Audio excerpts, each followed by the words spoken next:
Good morning, good afternoon, or good evening, wherever you are in the world. Success is not a lottery ticket handed to the fortunate few. Success is not some distant summit that only the naturally gifted can reach. No, success is a daily practice, a commitment renewed every morning when your feet hit the floor. The true divide between those who achieve greatness and those who merely dream of it isn't talent, luck, or privilege. It's habit. It's what you choose to do, not once, not twice, but every single day of your life. Today, I stand before you with a promise. I will reveal the 5 daily habits that separate the extraordinary from the ordinary. These aren't theoretical concepts or vague platitudes. These are battle-tested practices implemented by the world's most successful individuals, from business titans to political leaders, from artists to athletes. What makes these habits so powerful? They require no special talents, no inherited wealth, no remarkable circumstances.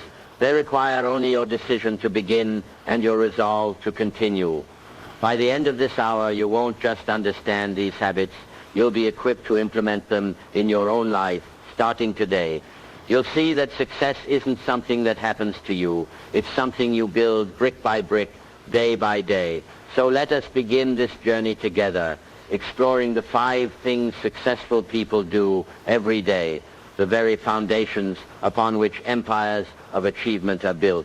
The first habit of extraordinarily successful people is that they don't simply wake up.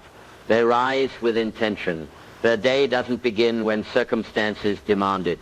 Their day begins when they decide it should. This isn't merely about being an early riser, though many successful individuals do wake before dawn. This is about taking ownership of the first moments of your day instead of reacting to external pressures. It's about beginning each day as a creator rather than a responder. When you wake with purpose, you establish yourself as the architect of your day rather than its victim. You claim those precious morning hours when the world is still quiet, when your mind is most clear, and when you can shape your thoughts before the chaos of the day attempts to shape them for you. Consider Tim Cook, CEO of Apple, who rises at 3:45 a.m. each day. This isn't masochism, it's strategy. Those early hours allow him to review global markets, process critical information, and set priorities before most executives have even reached for their first cup of coffee. Or take former First Lady Michelle Obama, who begins her day at 4:30 a.m. with a workout. She once remarked, "If I don't exercise, I won't feel good. I'll get depressed." She understood that by claiming those early hours for herself, she could strengthen not just her body, but her mind before the demands of the day began pulling her in countless directions. Even historical leaders known for their resilience and foresight began each day with deliberate ritual. Some would work from their beds in the early hours, reading every important paper, dictating letters, and catching up on the news, all before setting foot on the floor. Their mornings weren't always early, but they were undeniably purposeful. First, identify your power hours, the time when your energy and focus naturally peak. For many, this is early morning, but be honest with yourself. The goal isn't to conform to someone else's schedule, but to leverage your own natural rhythms. Second, create a morning ritual that serves your greatest goals. This might include physical activity, meditation, strategic planning, or creative work. The specific activities matter less than their alignment with your ultimate objectives. Third, prepare for this ritual the night before. Lay out what you need, remove potential obstacles, make the path of purpose the path of least resistance. Fourth, protect this time fiercely. No emails, no social media, no reactive tasks. This time belongs to your purpose, not to the world's demands. But I'm not a morning person, you might protest. The solution isn't forcing yourself into someone else's ideal schedule. It's creating intention around when you do wake up. If you're most effective starting at 10 a.m., then make those first hours count with the same deliberate focus. I have too many immediate responsibilities in the morning. Begin with just 15 minutes of purposeful time. Wake just a quarter hour earlier than necessary. Even this small commitment, maintained daily, will yield remarkable results over time. I lack the discipline to maintain a morning ritual. Start with one non-negotiable action each morning that takes less than 5 minutes. Build the habit of intention first. You can extend the duration later. Remember this: how you begin your day is how you invite your day to proceed. Begin reactively, and you'll spend hours chasing circumstances beyond your control. Begin purposefully, and you command those circumstances to serve your greater vision. The first minutes of your day are like the foundation of a building. You can't see the foundation when the structure is complete, yet without it, nothing else stands. Your morning ritual is the invisible foundation upon which the entire architecture of your success will rise. The second habit of remarkably successful people is that they deliberately manage their psychological and physiological state. They understand that peak performance isn't just about what you know or what you can do. It's about the state in which you attempt to do it. This habit involves the conscious regulation of energy, focus, and emotion. Successful individuals don't leave their mental state to chance or circumstance. They actively cultivate the internal conditions that allow their skills and knowledge to function at their highest potential. Simply put, they don't just master skills, they master the state required to execute those skills flawlessly when it matters most. Consider Michael Phelps, the most decorated Olympian of all time. Before each race, Phelps performed exactly the same routine, the same stretches, the same visualization, the same music. He wasn't just warming up physically, he was deliberately inducing the precise mental and physiological state in which he performed best. Or look to Sarah Blakely, the founder of Spanx and self-made billionaire. Each morning, she spends time actively managing her mindset through specific gratitude practices and deliberately talks herself through fear. I've trained my brain to not be afraid of failure, she explained. This isn't accidental, it's a daily practice of state management. Even Warren Buffett, known for his rational approach to investment, carefully manages his emotional state. He famously said, "The most important quality for an investor is temperament, not intellect." Buffett deliberately cultivates calm and patience, knowing that emotional reactivity would undermine his decision-making. First, identify your optimal performance state. When have you been at your absolute best? What was your energy level, your emotional tone, your thought pattern? Document these elements to create a template of your peak state. Second, develop trigger routines that help you enter this state deliberately.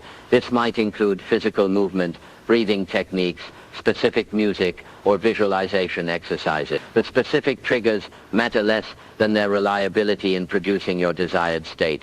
Third, monitor your state throughout the day. Set regular check-ins to assess your energy, focus, and emotional tone. Don't wait until you've fallen into an unproductive state to take corrective action. Fourth, create recovery protocols for when your state inevitably deteriorates. Have predetermined strategies for resetting your energy, focus, and emotional balance when they falter. I can't control how I feel. While you can't control every emotion, you can influence your state through deliberate physical and mental practices. Start with your breathing and posture. These physical elements have direct effects on your psychological state.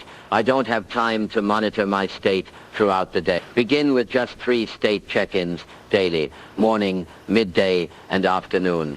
Each need take only 30 seconds, yet will dramatically increase your awareness and control. My environment makes it impossible to maintain my optimal state. Identify the specific environmental factors that disrupt your state, then create targeted strategies to buffer against them. This might include noise-canceling headphones, scheduled breaks, or workspace modification. Your state is the lens through which you view every challenge, every opportunity, and every decision. When that lens is clouded by fatigue, stress, or negative emotion, even your greatest skills become compromised. When that lens is clear, even your developing skills can function beyond their apparent capacity. Remember, skills determine what you can do. state determines how effectively you'll do it when it matters most. The masters of any field aren't just those with the greatest skills. They're those who can access and apply those skills precisely when needed, regardless of pressure or circumstance. The third habit of extraordinarily successful people is their relentless protection of their attention. They don't merely manage distractions, they eliminate them altogether. They understand that attention is their most precious resource, more valuable than time itself. This habit involves creating environments and systems that make focused work not just possible, but inevitable. Successful individuals don't rely solely on willpower to maintain concentration. They deliberately engineer their surroundings to eliminate attention hijacking elements before they can strike. In a world designed to fragment your focus, the ability to sustain deep attention has become a rare and powerful competitive advantage, one that successful people cultivate daily through ruthless elimination rather than mere management. Consider Cal Newport, author and computer science professor, who has no social media accounts despite being a public figure who could benefit from the exposure. This isn't a temporary digital detox, it's a permanent elimination of what he considers attention-fragmenting technology. His productivity and the depth of his work speak to the power of this approach. Or look to Bill Gates, who famously takes think weeks, twice yearly periods of complete isolation, where he eliminates all distractions to focus exclusively on reading and thinking deeply. These distraction-free periods have led to Microsoft's most significant strategic shifts and Gates's most important insights. Even J.K. Rowling, when facing a deadline for completing the final Harry Potter book, checked into a hotel to eliminate the distractions of home life. She didn't just try to manage distractions, she physically removed herself from their source. First, conduct a distraction audit. For one full day, document every instance where your attention was pulled away from your intended focus. Be brutally honest about both external interruptions and self-interruptions. Second, implement the elimination first rule. Before attempting to resist a distraction, ask whether it can be eliminated entirely. Can notifications be turned off? Can devices be placed in another room? Can certain activities be delegated or automated? Third, create physical and digital environments optimized for focus. This might include a dedicated workspace free from visual clutter, technology that blocks distracting websites during work sessions, or scheduled periods of complete disconnection. Fourth, communicate your focus boundaries clearly to others. Don't expect colleagues, friends, or family to respect boundaries you haven't explicitly established. Create clear signals that indicate when you're in deep focus mode. My job requires me to be constantly available. Block your day into communication periods and focus periods. Make these explicit on your calendar and communicate them to colleagues. You'll find most urgent matters can wait 90 minutes. I need my devices for the work itself.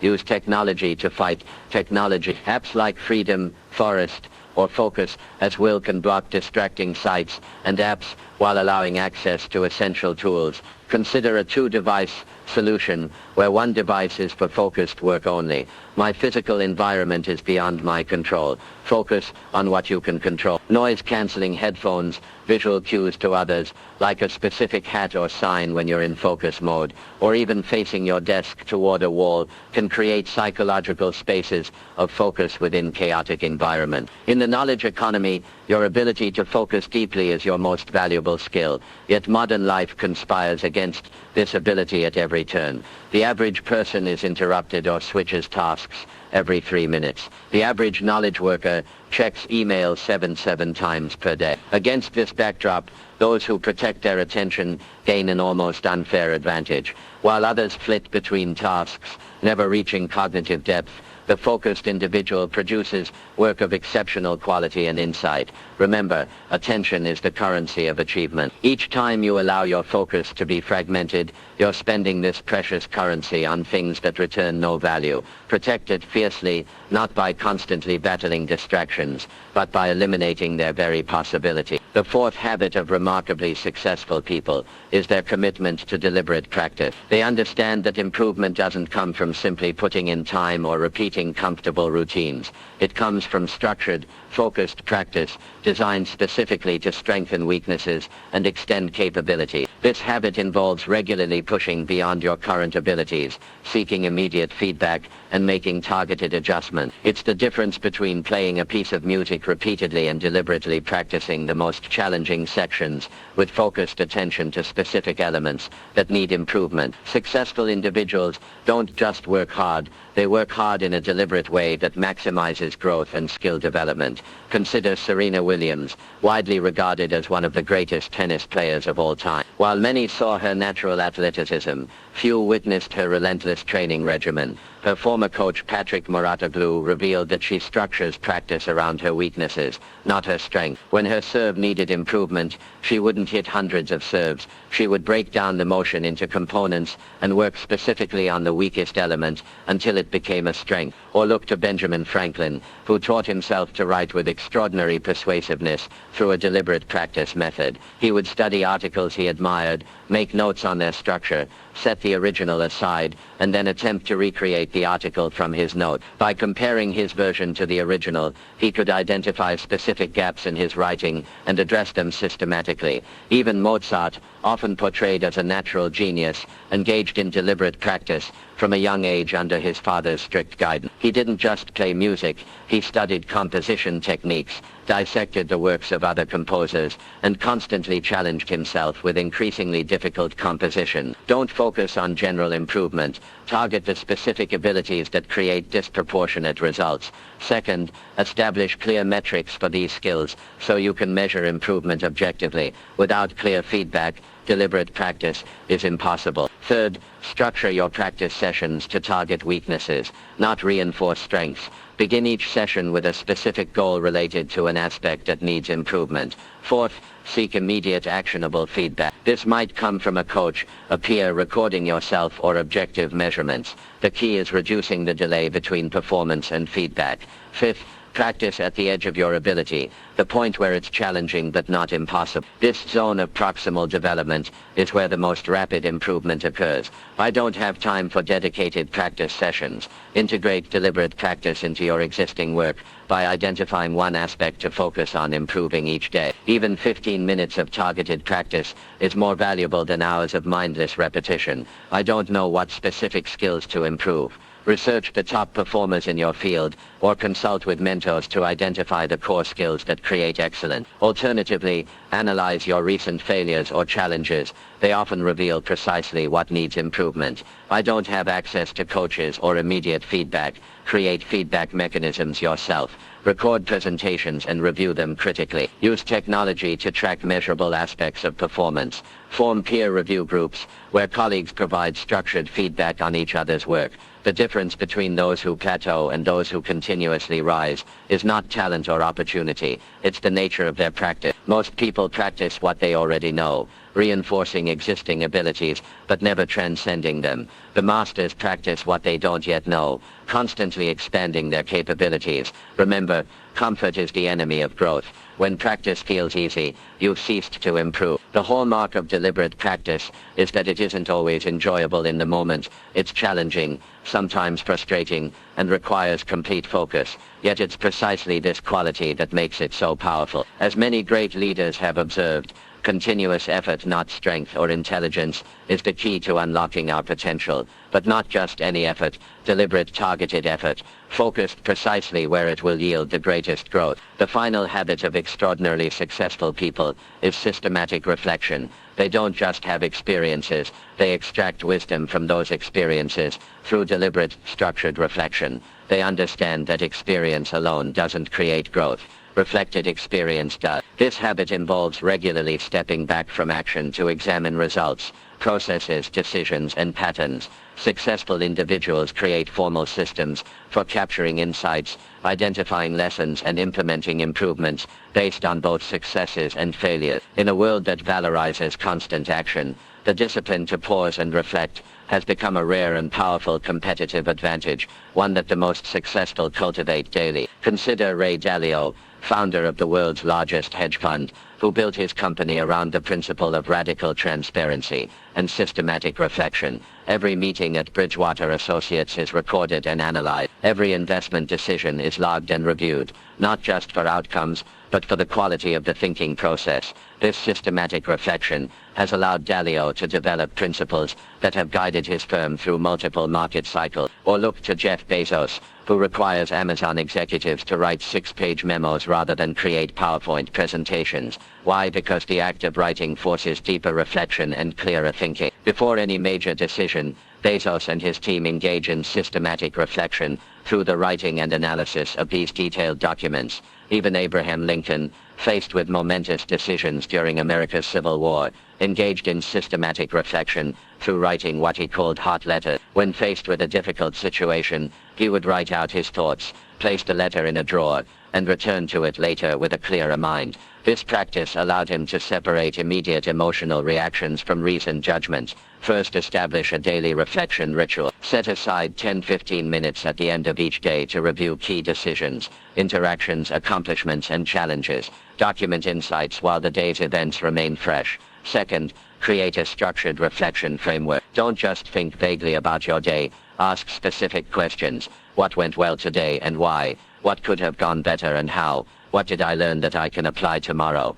Third, implement periodic deeper review. Beyond daily reflection, schedule weekly, monthly, and quarterly sessions to identify broader patterns and make more substantial adjustments to your approach. Fourth, translate reflection into action. The goal isn't just insight, it's improvement. Each reflection session should conclude with specific actionable adjustments to behaviors, systems, or decisions. The clarity and improvement this small investment generates will quickly demonstrate its value, making it easier to commit to longer sessions.